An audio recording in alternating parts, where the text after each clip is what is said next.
Time now for sports on 104.7 The Cave. Here's Ned Reynolds. Mike, the intern, Ned Reynolds, in the studio. It's Monday. How was your first weekend off from football, sir? We want to know what time the Chiefs kicked it off yesterday. You guys are scrambling around going, Mike's going to kill us. I don't even know when this thing, and then, oh, wait a minute. It's over.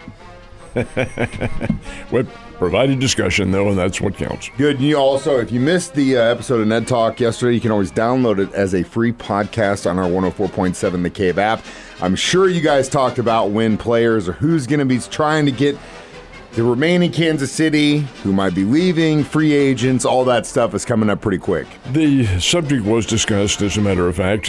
The situation is interesting for Kansas City because they are strapped by the salary cap, which for them is between $35 and $40 million. That sounds like a lot. It really is not compared to the numbers of players the Chiefs have to sign to get back. Who is a free agent in the National Football League? Well, it's any player who's played 4 years and is eligible right after the fourth year to become a free agent, either restricted or unrestricted. Most of the cases are unrestricted, but they can't do anything about it until the National Football League business year opens up, which in this case is March the 13th. So 2 days prior to that, teams can negotiate with a free agent's agent. That's kind of a double meaning right there, but all these free agent players, all of them, as a matter of fact, have agents, and the owners can discuss terms with those agents. Then on the 13th is the first day you can sign, and then you can sign from really whenever you wish. When you do sign, some of the teams have clauses that say, hey, we can match that offer, and that is the restricted free agent. Unrestricted, you go with whomever you wish. The Chiefs have a couple of them, L'Jarius Sneed being one of them, Chris Jones being one of them, Willie Gay being one. There's several on that free agent list the Chiefs have to be concerned with. Who do they want? Well, obviously Jones and Sneed, but can they afford them?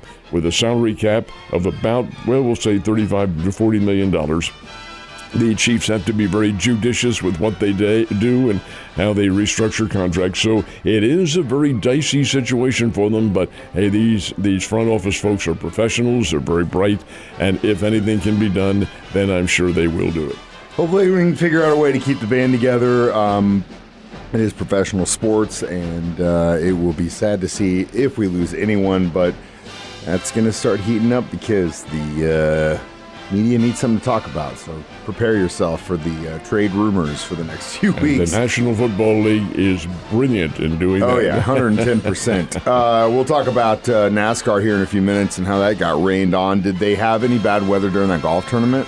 They had a little bit of it. They have more coming in today, but the tournament's over. So they got it done. Open, though they didn't really get delayed in any way, but the star of the show left. And that's Tiger Woods. This is his first tournament in a year, but he made it through Thursday's round, was 1 over par for that, got about a quarter of the way through Friday's round, and then all of a sudden here comes the cart out to the green where he was, and I think it was the fourth hole, if I'm not mistaken, and they pick up Woods and take him out. You can't do that. I mean, you're out of the tournament when that happens. Well, that's why he was carted out, because he was feeling ill. He had let it be known through his officials that he needed to withdraw, and out they came and got him away. So the star of the show, he probably would not have been in contention anyway. He wasn't playing very well, but was feeling ill, so he didn't compete. Now, the winner is Hideki Matsuyama. And you say, well, who is that? Well, he happened to be the 2021 Masters champion. He's very, very good golfer, 31-year-older, and he came out of the pack with a brilliant round of 9 under par and finished 17 under par, but even more than that, he pocketed the first prize, which is $4 million. This was a $20 million purse, and Matsuyama gets $4 million of it. That's a pretty good little pay weekend, and I think he'll probably take that. Hell, yes, he will. Has Wood said anything since the tournament about what's going on? Not a word. It was described as flu-like symptoms. Yeah, it sucks. Hopefully he didn't get anybody else sick. What about the Missouri teams when they play their first exhibition game in baseball? We're getting close to that. Players were in camp yesterday. They all reported to camp. They're going through their drills right now, assuming that the weather in Florida has cleared. They had a lot of rain down there yesterday, and Arizona for that matter.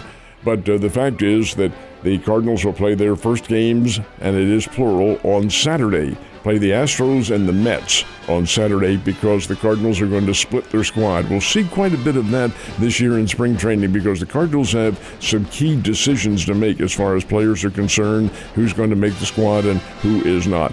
So they'll play a lot of split squad games. They split the squad on Saturday, play a single game against the Mets on Sunday. The Royals, they have a single game. They open up on Saturday as well in Surprise, Arizona, and they will play the Texas Rangers. The Rangers are their training camp buddies out in Surprise, Arizona. So, hey, the baseball season's here, and it's a lot of fun, going to be a lot of fun. So basketball now reigns supreme as pretty much front and center across college and professional sports, at least until the teams start playing their exhibition games. How'd our colleges do this weekend? We had a fair weekend as far as the colleges are concerned. Some of the teams played well, others did not play well. The Bears were up against Valparaiso, one of the lesser teams in the Missouri Valley Conference, playing before, and I don't mean this as a political statement, before a few friends and neighbors at the Great Southern Bank Arena. And the Bears didn't look very good. They kind of played sluggish basketball. Valparaiso has talent. They're a young basketball team, but they're still young and make a lot of mistakes. But they're leading the Bears, and they're leading them by 10 with 7 minutes to go in the game.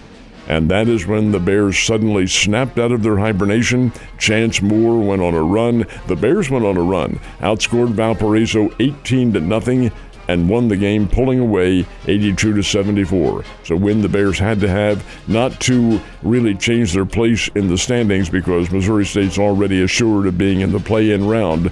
But the fact is, they needed the win for their confidence. Missouri State plays Bradley, and that'll be coming up on Wednesday night here in town. Bradley is a very good basketball team. Lady Bears won both their games, beat Indiana State and Evansville on the road. Lady Bears are playing well.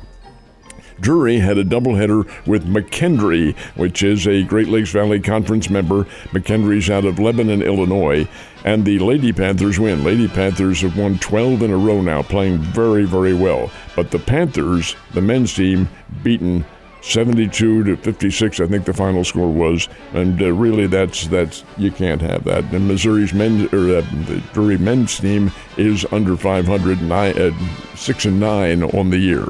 The Missouri Tigers let one get away.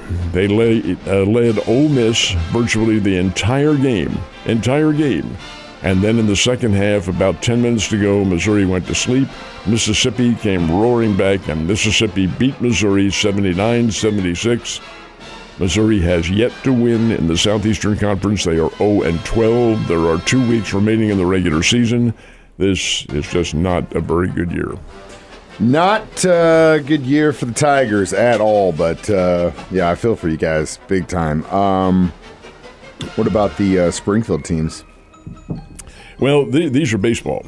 And the Missouri State Bears opened up the season at Monroe, Louisiana, against Louisiana Monroe. Used to be named Northeast Louisiana State, but they changed it about 20 years ago. It's Louisiana Monroe, their Sun Belt Conference team. Bears won the first 2 games of the series. Yesterday, the Bears in the final up 5-0 and let it get away. Pitching has to be worked on now. Keith Gutton knows this. Bears up 5-0. All of a sudden, the game tie at 5-5, and it ended up in a 10-8 win for Louisiana Monroe. So the Bears, 3 games are 2 wins, 1 loss, and play a very tough team tomorrow in Tulsa. It'll be Oral Roberts. They were in the National Baseball Tournament last year, the NCAA National Tournament, and made a name for themselves. It's a good team. Most of those guys are back. This will be a really good test tomorrow, and probably going to be a fairly warm day in Tulsa. Oral Roberts is really good and a significant challenge for the Missouri State Bears. Now, Drury had what were scheduled to be 4 games with Missouri Western out of St. Joseph. They ended up with 3 because of cold weather. Anyway, one of them a doubleheader, and Drury and Missouri Western split that doubleheader yesterday, but on Saturday when they played, and it was chilly on Saturday, Missouri Western won at 9-6. So Drury is 1-2 to start the season and go down into Southwest Texas to play this weekend.